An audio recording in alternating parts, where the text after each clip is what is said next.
Olá, seja bem-vindo a mais um encontro com a palavra. Que bom estarmos juntos. Aqueles que têm acompanhado este programa sabem que estamos estudando o capítulo 7 de Mateus. Como já dissemos, nesse capítulo Jesus faz um resumo e dá a conclusão ao ensino do Sermão do Monte. Nos versículos 7 a 12, Jesus encoraja seus discípulos a firmarem um compromisso de manterem o olhar fixo no alto, para que vivam uma experiência especial e vitoriosa com Deus. E não pense que isso é pouca coisa, não. Se você já fez a seguinte oração: Senhor, eu gostaria que o Senhor soubesse... Não pense que isso basta, não. Jesus faz uma ilustração ensinando sobre a natureza pecaminosa do ser humano quando afirma: se vocês, apesar de serem maus, sabem dar coisas boas aos seus filhos, quanto mais o Pai de vocês, que está nos céus, dará coisas boas aos que lhe pedirem.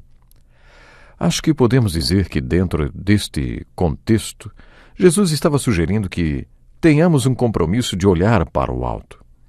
No versículo 12 temos o que chamamos de a regra de ouro. O que é a regra de ouro? De maneira jocosa já disseram: quem tem o ouro faz as regras.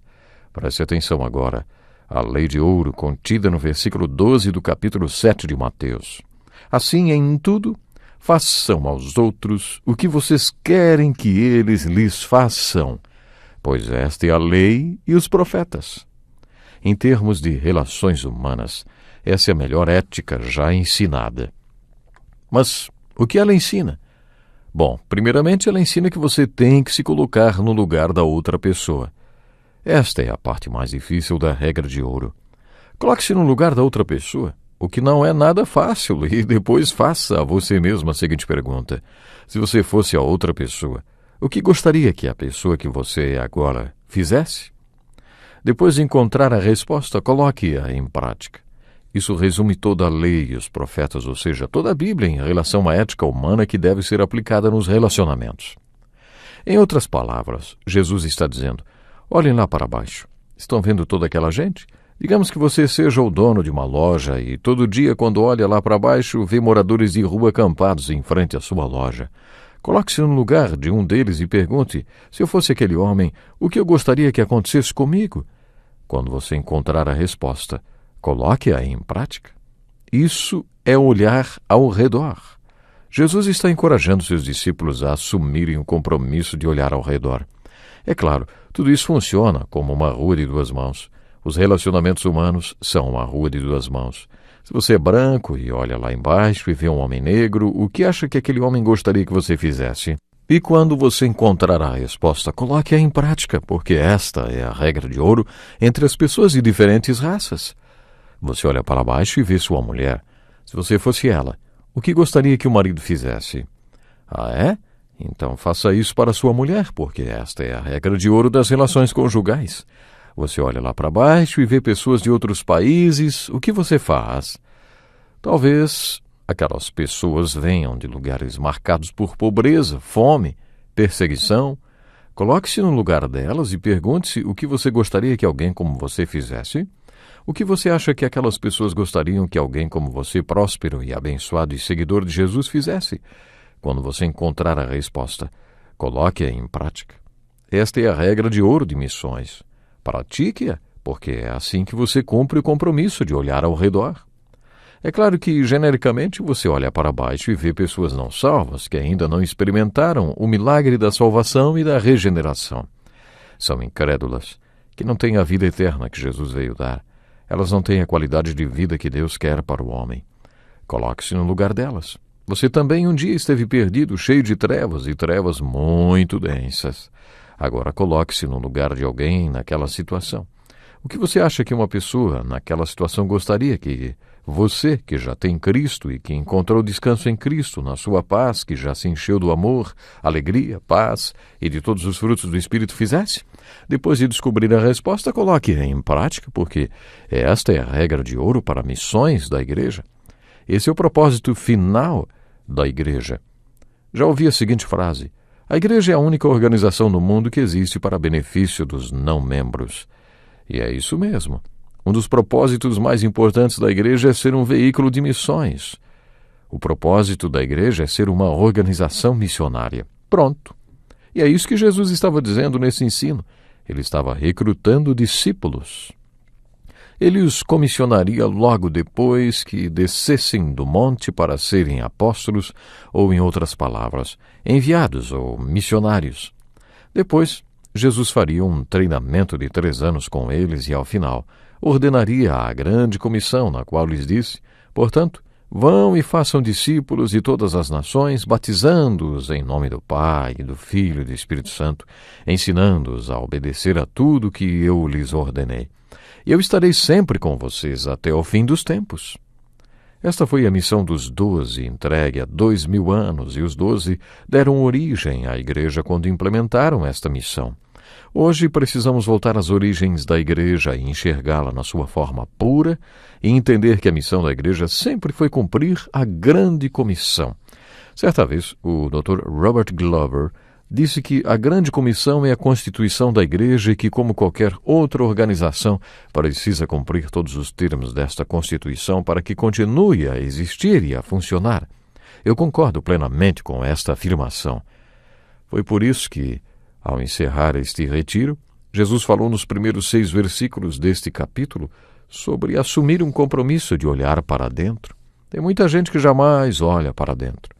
Talvez estes sejam os cachorros e os porcos, para os quais não devemos jogar nossas pérolas, nem lhes dar o que é santo, porque eles jamais vão olhar para dentro, jamais vão achar que precisam de algo.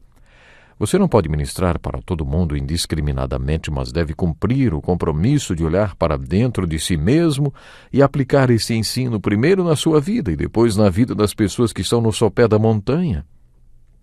Assim, ao encerrar seu ensino no capítulo 7, Jesus faz a mesma exortação que fez no início do retiro.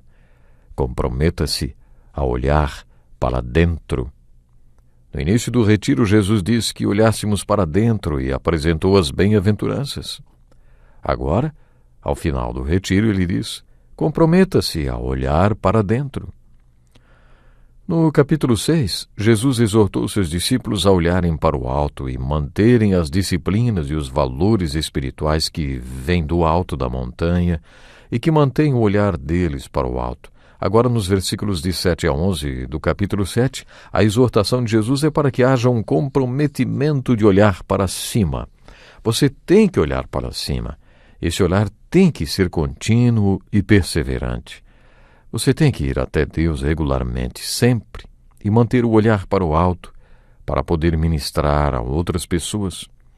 Por isso, nos versículos de 7 a 11, Jesus diz que devemos manter o compromisso de olhar para o alto. No versículo 12, no qual encontramos a regra de ouro, Jesus fala sobre o compromisso de olhar ao redor. Assim em tudo façam aos outros o que vocês querem que eles lhes façam, pois esta é a lei e os profetas. A única pessoa que está apta a olhar ao redor e ser parte da solução e da resposta de Jesus é aquela pessoa que já olhou para dentro e para o alto. A Bíblia é repleta de exemplos deste tipo. Depois de ter olhado para dentro e visto o que deveria ser, de ter confessado tudo o que viu e confiado a Cristo o perdão de tudo o que viu, de ter recebido não apenas o perdão, mas também a regeneração que nos faz nova criação e ter quebrado a repetição de velhos padrões, só então devemos olhar para o alto. Só depois de olharmos para dentro com seriedade, podemos olhar ao redor. As Escrituras apresentam um tipo de padrão presente em todas as grandes biografias nelas contidas. O título que dei a este padrão foi As Vindas e Idas do Povo de Deus. Estes trabalhadores de Deus são, antes de mais nada, adoradores de Deus. Antes de irem sinceramente para Cristo, eles devem vir a Cristo e a Deus através do próprio Cristo.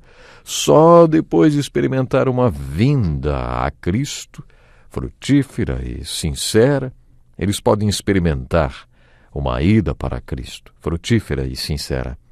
E pela maneira como Jesus encerra o primeiro retiro espiritual, parece que esse também é o seu padrão. Jesus está dizendo que você tem que vir até Deus e olhar para o alto com perseverança até que tenha uma experiência com Ele. Você tem que pedir, buscar e bater até que lhe seja dado, até que você encontre e até que lhe seja aberta a porta, vamos dizer assim. Aí então você estará pronto para aplicar a lei de ouro e para assumir o compromisso de olhar ao redor. mas tem que ser um olhar para dentro e para o alto, que envolve vir até o próprio Deus e ao próprio Cristo. E isso tem que acontecer antes que o discípulo vá.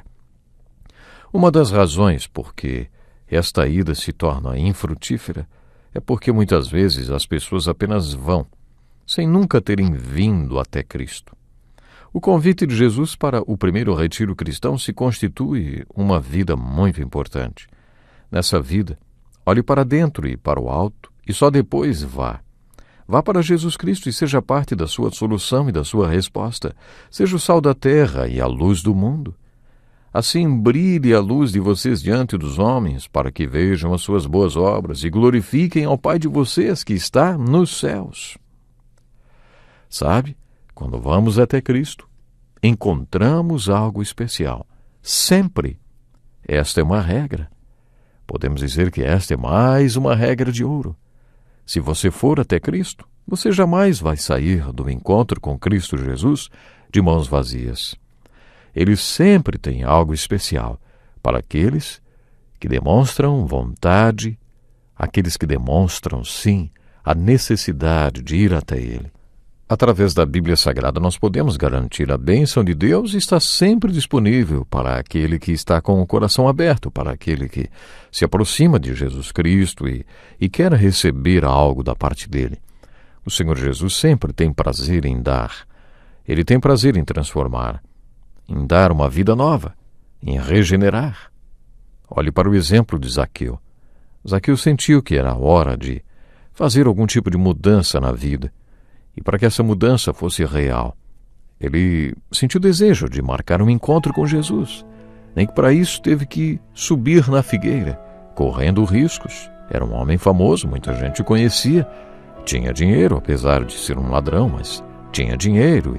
Enfim, subiu na figueira para poder ver Jesus. E vocês conhecem a história. Quando Jesus estava passando embaixo, chamou: "Ei, Zaqueu, desce, eu quero ir dormir na sua casa hoje, temos muito que conversar." E Zaqueu foi transformado. O encontro com Jesus é isso, ele transforma, regenera. Até o próximo programa, meu ouvinte. Deus lhe abençoe. Que lição importantíssima! Este é um estudo escrito pelo Dr. Dick Woodward, na voz do pastor Edson Bruno. Até o nosso próximo encontro com a palavra.